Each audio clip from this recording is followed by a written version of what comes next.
hardcover. Together.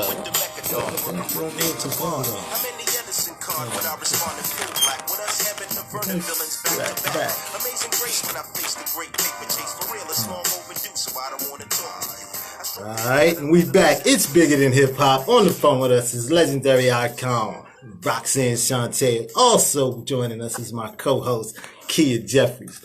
What's going on, Miss Shante? How are you? Good. I know one of the things that I wanted to get into is because growing up listening to hip hop, I grew up with hip hop, and let me tell you, the Juice Crew, Marley Marl, all of that. I mean, that was it right there. You know, Wayne and them doing their thing with all their little crews today, but that was it back in the days. And my question is, what was the atmosphere like being in the midst of all those giants? Well, it was just being surrounded by brothers. So being surrounded by your brothers, you don't really look at it that way. You just look at it as a safety factor, knowing that when you go into certain venues that you're going to be okay because you brought your whole entire Juice Crew with you. So that brought a sense of security and safety. And, you know, I guess you've seen the movie, so you know those things were very important to me. Right. And so traveling around with them and watching everybody's careers grow as we grew up has been beautiful. So it was a wonderful surrounding. It was a wonderful time to be in. Kia? What did you feel about your fashion? Like, was your mind on your fashion at the time, or were you more focused on just like the music? I mean, I know both and everything because I saw the haircuts and all of that, like the jewelry.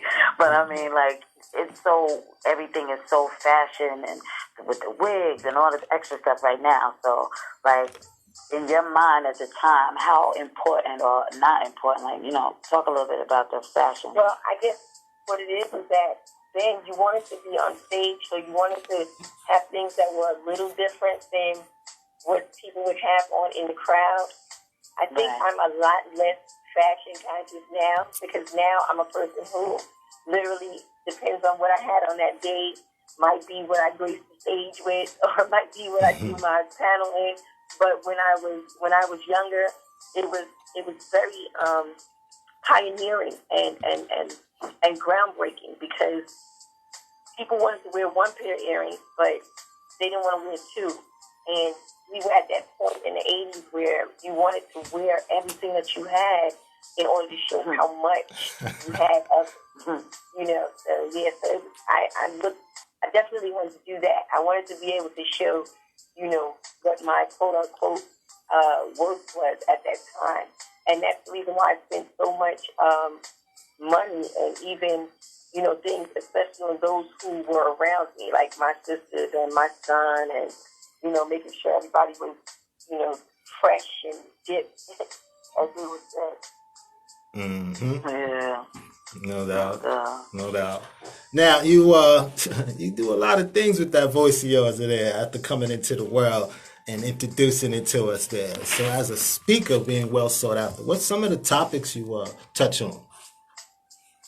I speak about everything from history to her story. We talk about everything from psychology to just hip hop 101. So it depends on where we are and what the topics are, or what maybe a certain university might request. Mm-hmm. Or even if I just sit down and we just start to converse with someone regarding on even a one-on-one interview, which now, you know, they don't tend to call those just interviews if you're going to do them in universities or schools, you know. So it just depends on what a person wants to talk about. Through the grace of God, I have been blessed to be able to see things through a kaleidoscope vision because I've been able to do so many things and see so many things that it just depends on what they want to talk about. I can pretty much hold my own in whatever circle it is. Still a battle rapper. Okay. No, holding my own. No doubt. Kid? So that hard. So what about your family life? How do you balance I think you're on your second marriage, is that right? I'm sorry, I'm just reading the bio. Yes. Yeah. Yes, that I am. And I'm just wondering I know that's not always easy. So how does that work with your, you know? Well, so it's time to really find your soulmate, and so God placed someone who can understand your past and wants to and helps you in your present and wants to be with you in the future. And that's not easy to come by, because I've lived a lot, and it takes a special person without having to deal with when I go to who they like, and right then I want to be a man, it's a special man to be able to handle that, not blame on you because with that younger I dealt with. So that, I don't have to deal with now with this peace situation. I'm truly blessed. Yeah, your phone is breaking up, Shantae. Hello? I don't know why. I'm sorry. Nah, Hear it now? yeah, there you go. Are we good? Yeah, you're Okay. good. So look, we talking any new music gonna come back out on the scene, or you just gonna keep it intellectual? I think maybe I'll do this for about another year, but there'll never be any new music from Roxanne Shante because Roxanne Shante enjoyed her era and her music and her time, and I believe in allowing everyone to have their time and be the great at their time. That's what true royalty does. True royalty doesn't try to rule forever. Right. To understand when it's time to, necessarily make a new crown because, they don't usually give up their crown. They just get a new one made for the next person, And so you allow everybody to wear their crown and then you're still able to wear your crown proudly. So I always continue to be that artist where people will say, why don't you make music instead of why do you? I would never cross that bridge. So Roxanne Shante enjoyed being Roxanne Shante. And that's why other people enjoy Roxanne Shante. No doubt. So what's your thoughts on this whole Cardi B, Nicki Minaj nonsense? My sisters fight, whether they're physically related to me or whether they're even women that I may not know. I don't like it when my sisters fight. I've never been a fan of that. Right. I've never even been a fan of seeing sisters or girls fight in the street. That's never been my thing. So to see two sisters, two beautiful women at the level they are now in their careers, to be able to be subjected to that, because it may not necessarily be them. It could be those around them. And for the people around them, maybe not to value them enough to understand that, there's so much more that they can do together than do apart. But again, that comes from that competition of being rappers, being true MCs. You get to that number one slot, there's going to be some level of competitiveness. And the reason why we see that now with them is because it's worth millions of dollars. So therefore, they are placed out there more.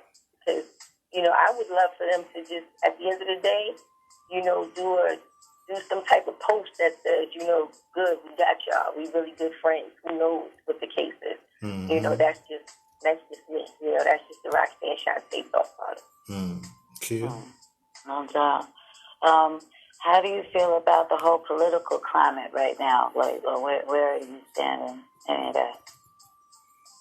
Well, unfortunately, I don't get a chance to really keep up with too much of it. I do vote. I do make it my business to participate, especially in my local politics, because I find that those affect me more.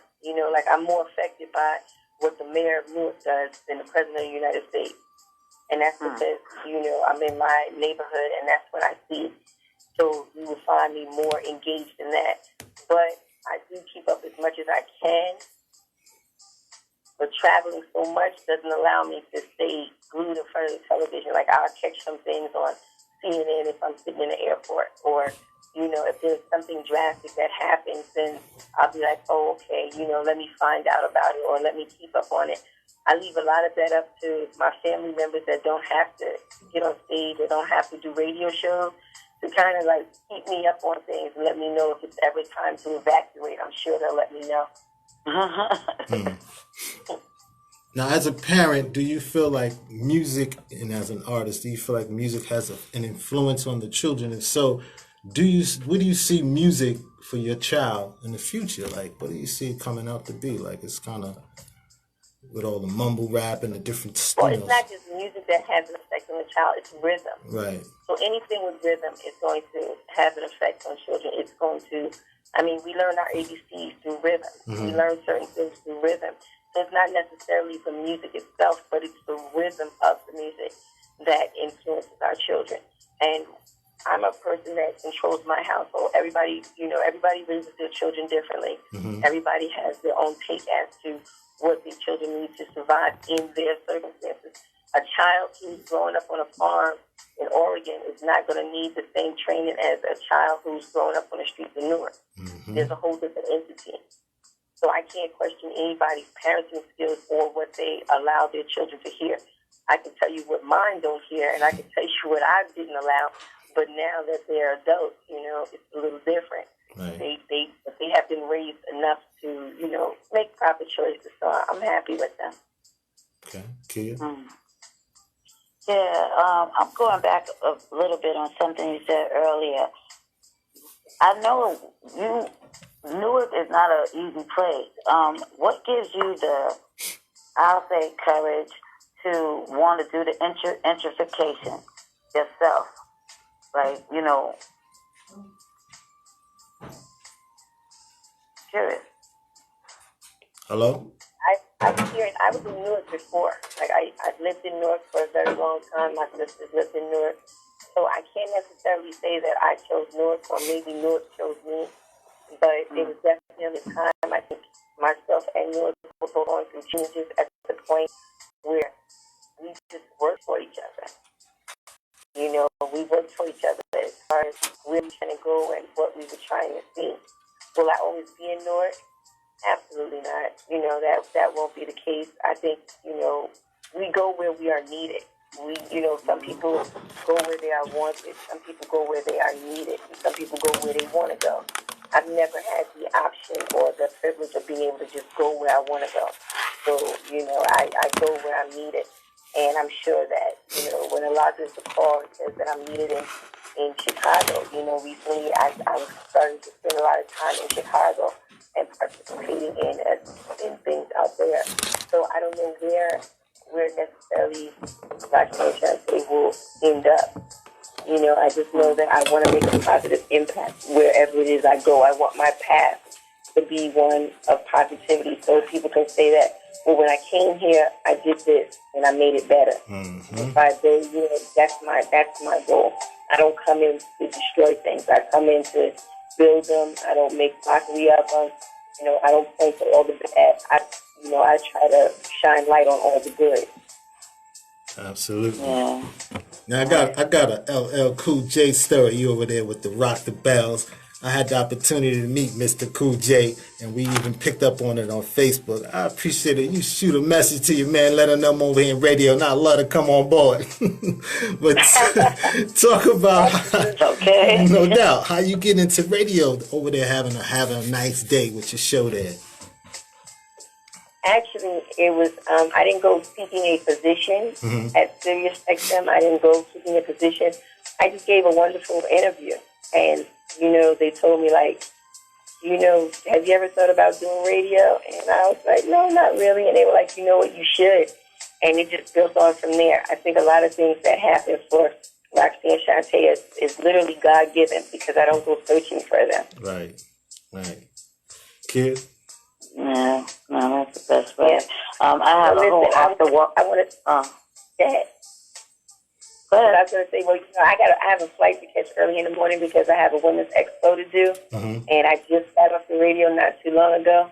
So I really want to thank you guys for having me on your show, and just know that I am a phone call away if you ever need me again. No doubt. Thank you so much. Thank you so much. Appreciate you. Okay. Be safe on your trip, all right? And remember, it's bigger than hip-hop. No doubt. Absolutely, Queen. Tell LL I ain't playing. Okay, no problem. It's bigger than hip hop, baby. That's our very special guest, legendary icon Roxanne Shante. We gonna take. Spend some time. All right, we gonna take a quick commercial break, and we'll be right back. Play 2 songs. This is your girl Selena Johnson, and breakfast is going over. on, It's miss? dinner time now, baby. Every Good, Friday Miss O. live on iHeartRadio. It's bigger than hip hop radio. Peace and blessings. This is Mama Soul. Breakfast is over and it is dinner time now. Every Friday live on iHeartRadio. It's bigger than hip hop. Peace.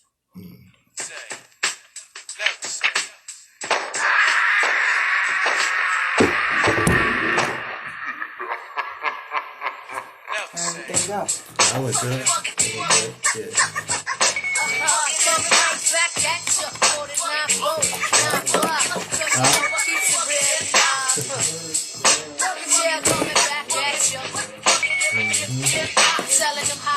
Going down next week, though. Said it's really going down next week.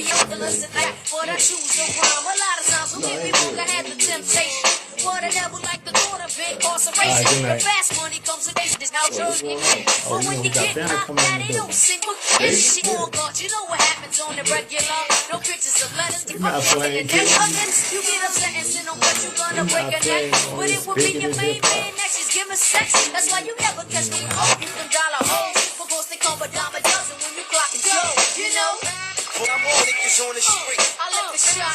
making all fat beats. I lick a shot. And I'm always doing some, I lick a shot. cause I always go for I gotta make Nah, I don't. Pass the blue talk. Give me that cool some cash, gotta last. I don't know how long, but yo, it's gonna be a while. I'm the only child, and I got different style. Cause my grandma taught me to be wise. Look out and realize that life flies by like a moth. And my ego can never be soft. Cause I got a raw talent that can really come off. And I can live mad lovely and fat ass luxury. coming back? And a big laugh like the God he used to have. But that ain't all I wanna achieve. I want my kids to be fat. When this world I'm leaving, that means for this generation. I ain't hear you.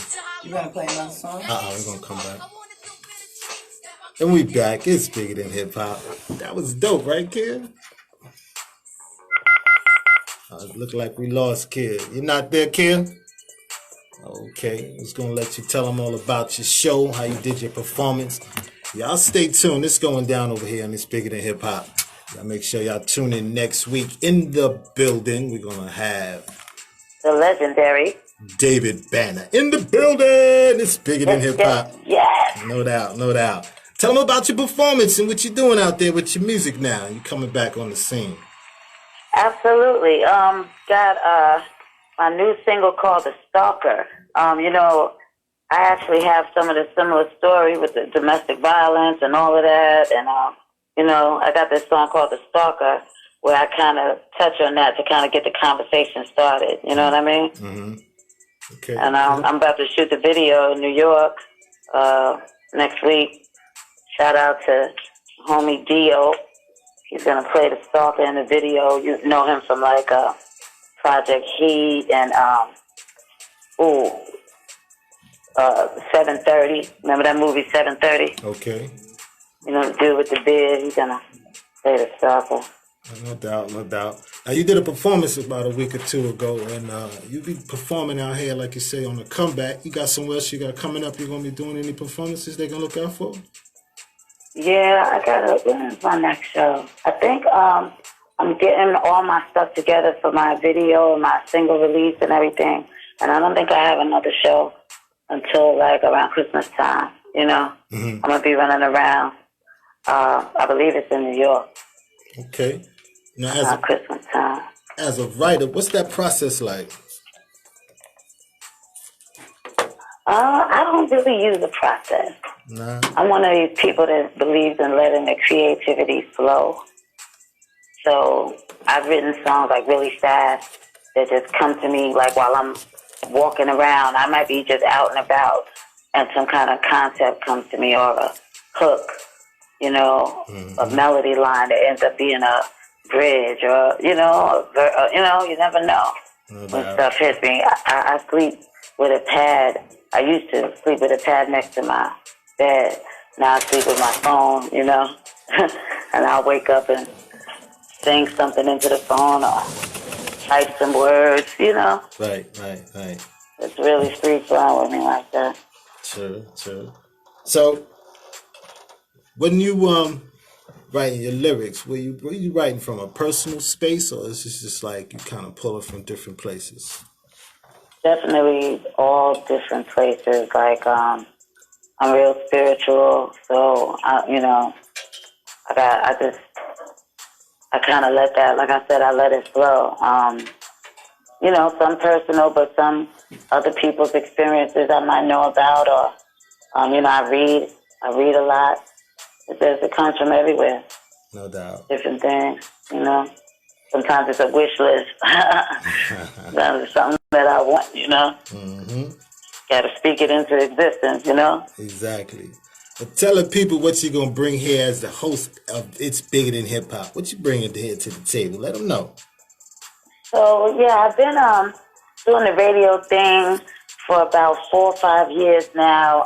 Started out doing just my own little show, and I'm building up more and more. We got like a live podcast that we're going to be shooting in different really dope venues. And we have the one space. We're going to partner up with Live Hip Hop Daily.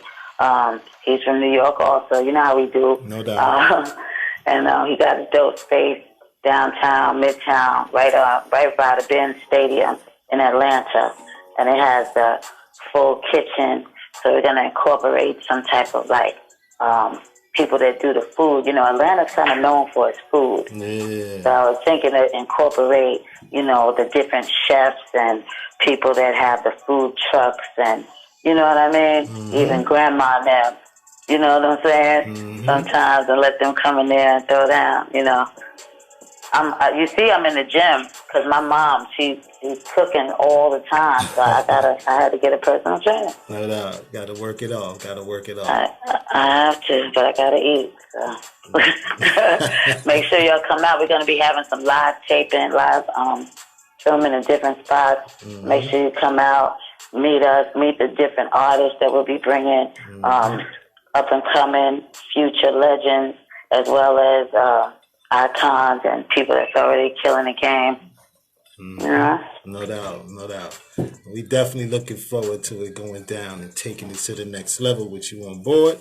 And we thank all you guys that's listening and been keeping up. Y'all make sure y'all check us out over there on ibthradio.com for all updates and see what's popping so that you don't miss out, because we got a lot going on. So make sure you visit us over there.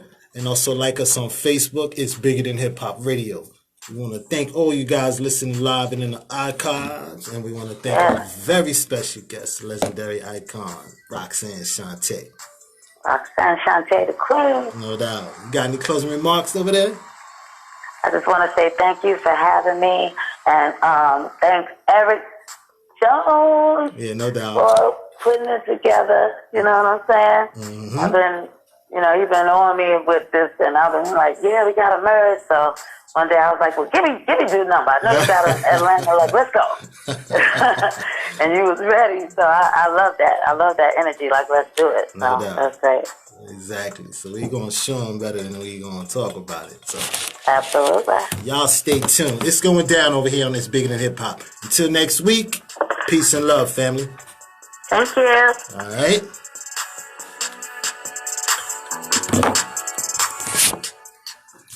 Hey, what up, Ashante?